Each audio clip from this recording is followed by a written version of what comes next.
should have been a simple blind date turns into total chaos before Mr. Bean even says hello. Here's your blind date for this evening. Number 3. Here he is from his dressing room, and his name is Mr. Bean. Come in, Mr. Bean. Huh?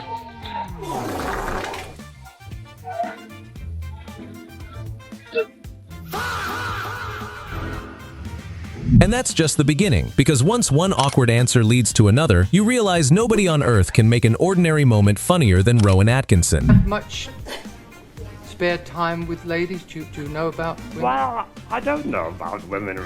I've met a few women in my time, and they're all very nice. My mother was a woman,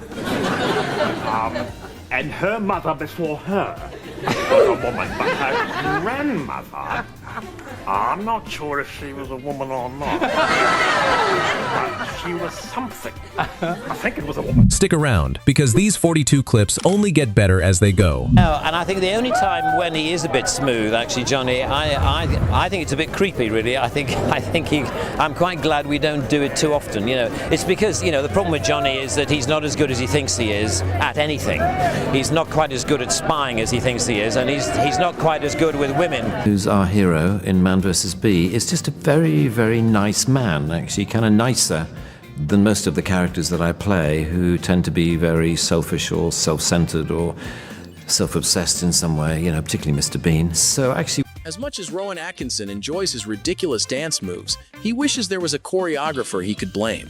I always seem to end up doing some silly dancing in almost any movie I do, either Mr. Bean or Johnny English, and there's really quite a lot of it in Johnny English Strikes Again. Good dancing. Dancing. Well, thanks very much. I wish I could blame some choreographer for what I do, but sadly, it's just me mucking about. It's just you. No, but it was good fun. And who needs no introduction? Mr. Rowan Atkinson, and we talk about Mr. Bean's holiday. Remember though, Rowan? Sorry? If you miss it, you miss out. I don't mind doing that again. Yeah, okay. Morning, Neil Sean here on Sunrise. This morning we meet Mr. Rowan Atkinson and we talk all about Mr. Bean's holiday. Remember though, Rowan? What? If you miss it, you miss out. Oh, yes. And this one starts with a simple introduction, but with Mr. Bean, even that turns awkward in just a few seconds. Yeah, but what's your name? Tell us your name. Oh, Bean. And your first name? Mister. And what do you do for a living? Well, I don't go around asking people personal questions. And the awkward moments don't stop there. A fan tells Rowan he looks exactly like Mr. Bean. The thing I find most tricky is when people don't recognize you particularly, but half recognize you. So anyway, I was standing around with a group of guys, and I could see this guy doing that. And he came up to me after a while and he said, "Excuse me, has anyone ever told you that you're the absolute spitting image of that Mr. Bean?" And I said, "Well, actually, I am the actor who plays Mr. Bean." And he said, "I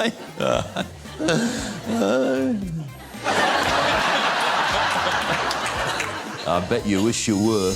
Getting recognized in public sounds like fun, until Rowan explains what it's actually like. So, the girl who was serving me the hamburger, I was just taking it, and there was a girl working next to her. And she suddenly turned to the girl next to her, and I was literally 2 feet away, and she said very loudly, "Is this Rowan Atkinson?" And the other girl looked and said, "No." I said, "Oh, didn't think it was."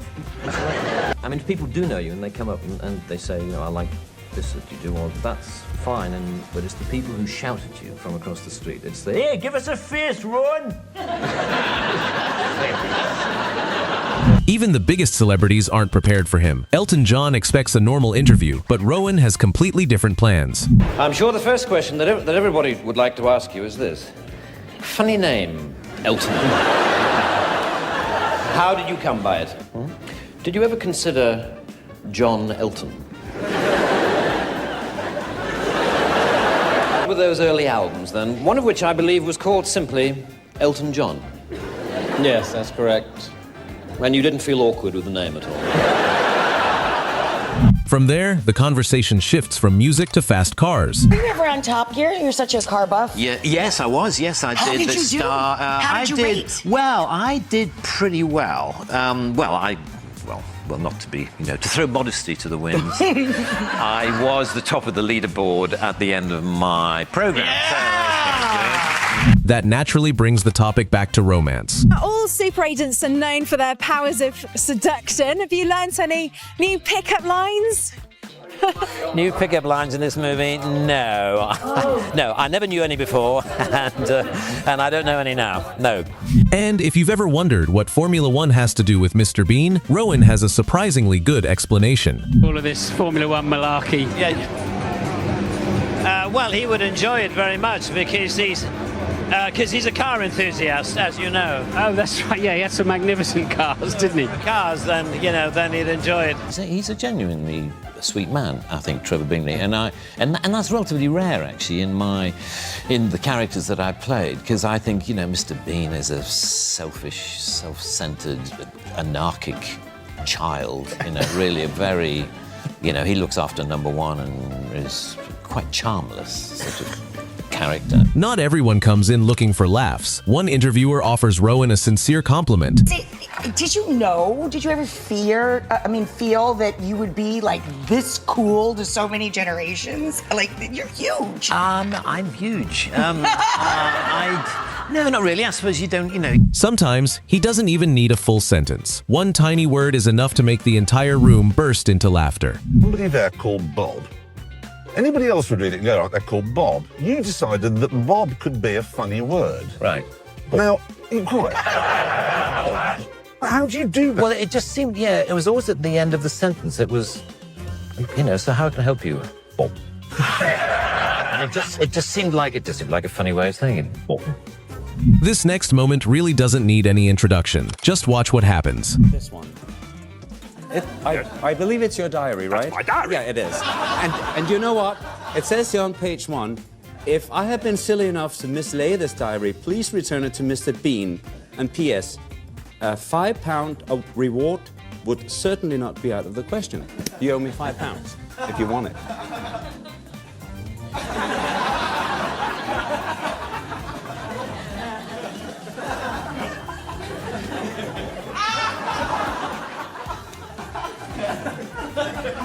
No. One of Mr. Bean's most iconic scenes almost never happened. I think, what the hell is this, Richard? There's no joke in it. He said, no, please, can we try it? And Rowan's very keen to try it. It was just something that felt funny, a sort of gimpish self-consciousness. Rowan also admits that comedy can be surprisingly fragile. In fact, he reveals the one habit that always ruins a joke. Analysing the humour, or I'm analysing the joke rather than enjoying it. So somebody tells a very good joke and I go, very funny. And they stop telling jokes. And they stop telling jokes, but I'm thinking about... That same honesty shows up again here. The interview begins with compliments, and Rowan shuts them down with one perfectly dry response. We'll be playing Zazu in the upcoming I've got some remake. questions for him, but advice... just do your best, John. Do your best, John. Just do your best and try not to think of predecessors in the role. Yes. How you'll never be able to fill my footsteps. Oh no.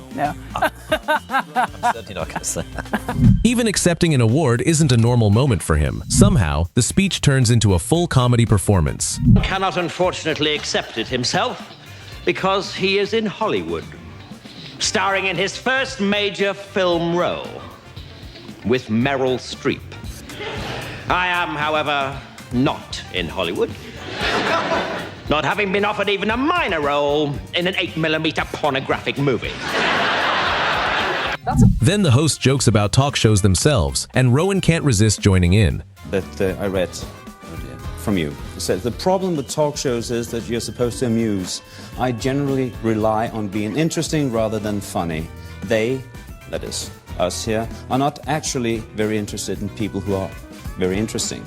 They just want people with wacky stories about airports, and I haven't really got any.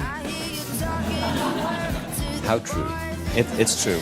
Once again, it takes just one ordinary word, and suddenly the whole room is laughing. Be the word. The Dion. French. Cool. And to wrap up this section, one stranger simply refuses to believe Rowan isn't actually Mr. Bean. Well, then he said, "Excuse me, has anyone ever told you that you're the absolute spitting image of that Mr. Bean?" And I said, "Well, actually, I am the actor who plays Mr. Bean." And he said,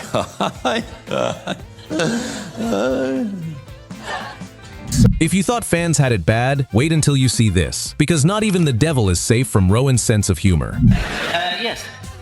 No, I'm afraid we don't have any toilets. I don't know if you read your Bible, but I'm afraid it's damnation without relief. And it's not just the devil. Watching Rowan play a clergyman quickly turns into complete comedy. Sorry, it's the Archbishop again, that bloke with the glasses, I know. Sorry to butt in. Butt out, Arch, I hear you cry. No, but seriously, there was one little thing I forgot to say. You'll forget your head next, you arse, my wife says. She does. Back in the interview chair, what starts as a casual chat with Jay Leno goes completely off the rails. So Workman's Club wouldn't quite be my bag. No. Not really. Bag. Is that an American term? Bag. Did they say that in London? They said, it's not my bag. It's not my bag. Well, I do, yes. Just but the then, emphasis on bag. Yes, well, it's just the way I speak. I like bees. Yeah, oh, you like these? Well, Bag. sure, Mr. Bean. Sure. Blob and bob. And... Now, obviously you must get recognized all over the place in England. Then comes a reunion 30 years in the making, and, naturally, Rowan's dry humor steals the entire moment. Proper showbiz reunion. Yes. We haven't talked about it yet, but we did a movie in 1980, 30 years ago. I'm afraid so. Yes, it was. The funny part is that Rowan keeps insisting he's the real Mr. Bean, but nobody seems willing to believe him. Around with a group of guys, and I could see this guy doing that. And he came up to me after a while and he said, "Excuse me, has anyone ever told you that you're the absolute spitting image of that Mr. Bean?" And I said, "Well, actually, I am the actor who plays Mr. Bean." And he said,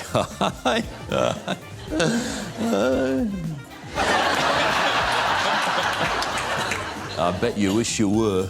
Followed this bizarre conversation in which the more I tried to claim that I was the person whom he thought I merely resembled, the less he believed me. But what was funny was how close he thought I was to you know, he said the resemblance is uncanny. So Mr. Bean decides to prove it himself. The moment he walks in, everything falls apart. Obviously, taking out a girl for the first time is a very complex issue. The first crucial step is having arranged to pick up your date and not to look like a complete idiot when she opens the door.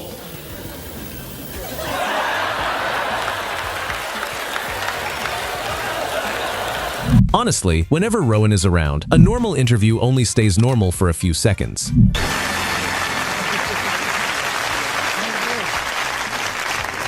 I was saying there, Rowan, it is a fact that...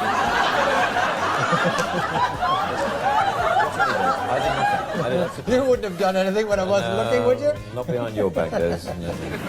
It starts with the trousers, then somehow the chair makes the situation even worse. How did your flight go? Oh, it was fine, thank you. Good. What brings you to Copenhagen? Well...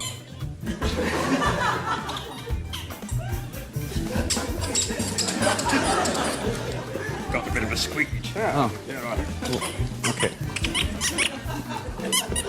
Mind if we swap? Come on. Oh dear. I seem to be stuck. No, just joking. All right, I'll sit here.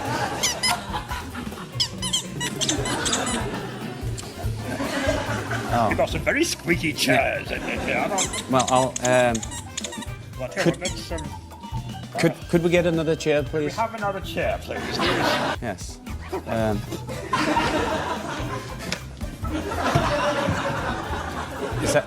Is that all right? Well, it's a bit pathetic, actually, but I suppose it'll have to do.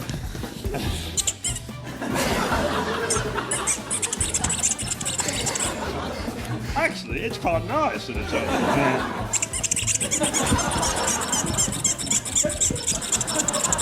Just when you think the chaos is over, Jay Leno hands Rowan an electric razor, and it ends up somewhere absolutely nobody expected.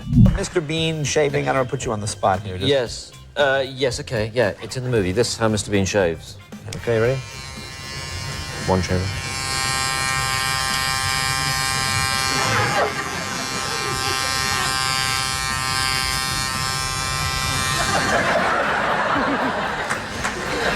I want to cover all bases.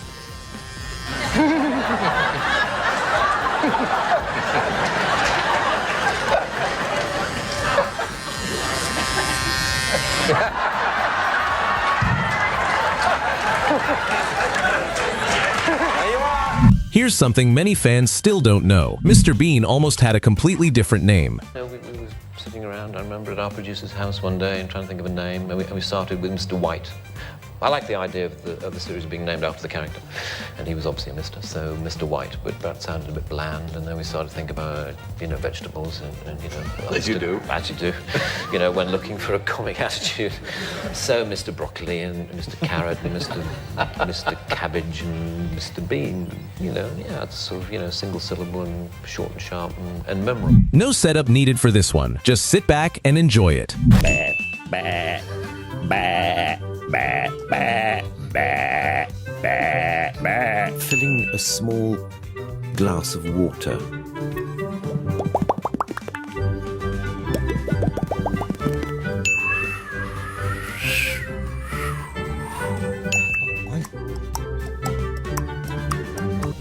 Somehow, even saying goodbye turns into its own comedy sketch. Yes, I normally stay till the end as well. Bye.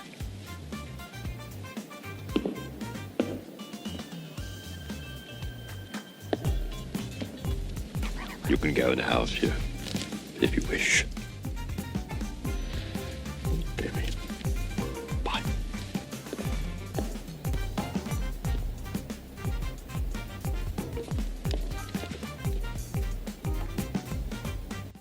Give Rowan one simple promotional line to read, and he turns it into a classic Mr. Bean moment. Really good, thank you. This side or this side? Right, how do you want to sit down? No, I'll get behind you. Well, I just sit here and you do don't nothing. have to do anything. Okay. Coming up on Sunrise this morning, we meet the lovely Mr. Rowan Atkinson. We talk about Mr. Bean's holiday, and all you have to say is, if you miss it, you miss out. Simple as that. You ready? Right, okay. I'm good at this. Good, okay. How interesting. Morning, Neil Sean here on Sunrise. A man who needs no introduction, Mr. Rowan Atkinson, and we talk about Mr. Bean's holiday. Remember though, Rowan? Sorry? If you miss it, you miss out. Do you mind doing that again? Yeah, okay. Morning, Neil Sean here on Sunrise. This morning we meet Mr. Rowan Atkinson and we talk all about Mr. Bean's holiday. Remember though, Rowan? What? If you miss it, you miss out. Oh, yes.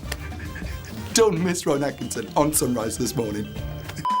Sometimes, all it takes is one unexpected move to leave everyone laughing. I did a credit card commercial in New York a few years ago, and it was a story in which I had to play a bungling British secret agent. And there's this beautiful woman gets out of a limo in the middle of New York, and he sees her. And this scene was when I had to look at her as if I'd just fallen in love with her. Right. And the director said, "Just imagine that you've just seen your wife for the first time." And my wife happened to be on set at the time. And she said, no, that won't work. Tell him to look at her as if she's his new Aston Martin. Oh, well, and then it'll work. Oh, that'll work. And she was right. In fact, it inspired me no end. I looked at her like no woman has ever been looked at. Really? Can you give us that look? I'm curious. Yeah. Can I do it? Look at the women melting. Look at that. It's just, Even the most serious meeting doesn't stay serious for very long once Rowan joins in. Need to know the fourth man in Vortex. Sorry. Give me 24 hours.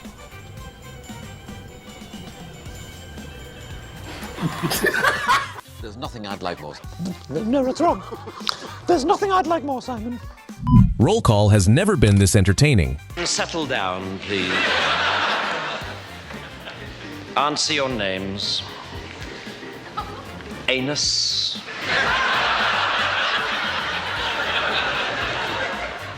Arse bandit.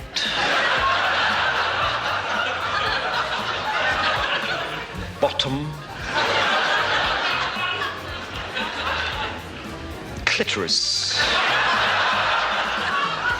Where are you, clitoris?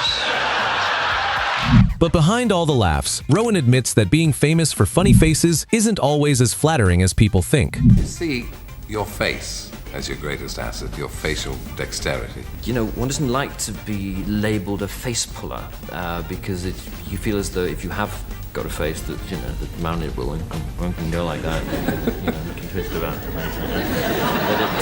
That you feel that people are going to assume that you're just, you know, that's all you can do, and if in doubt, go, you know, and someone will laugh.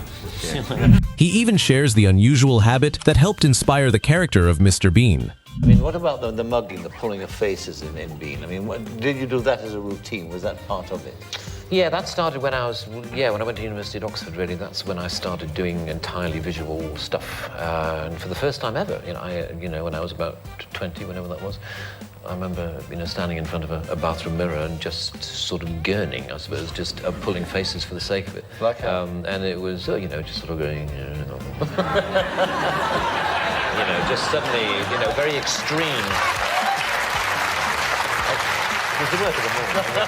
Staying completely honest, Rowan makes a surprisingly candid confession about one of his own movies. You were in the same scene, weren't you? Yeah, You wrap up the naughty necklace. I yes, exactly. But I think, you see, that's the problem with not actually watching films you can make. Then it's back to Elton John. One more innocent question and one more hilarious answer. Let's talk about being a stage performer, should we? Tell me, do you ever watch other performers and get jealous? Apparently, talking about funny faces isn't enough, so Rowan decides to demonstrate them himself. To be honest, and I just started pulling faces, for want of a better term. And I just sort of, was doing this...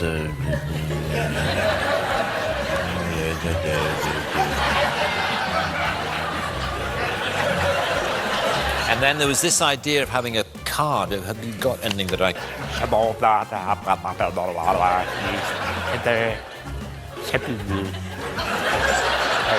And finally, one last classroom roll call brings the entire compilation to a perfect, laughter-filled ending. Arse bandit.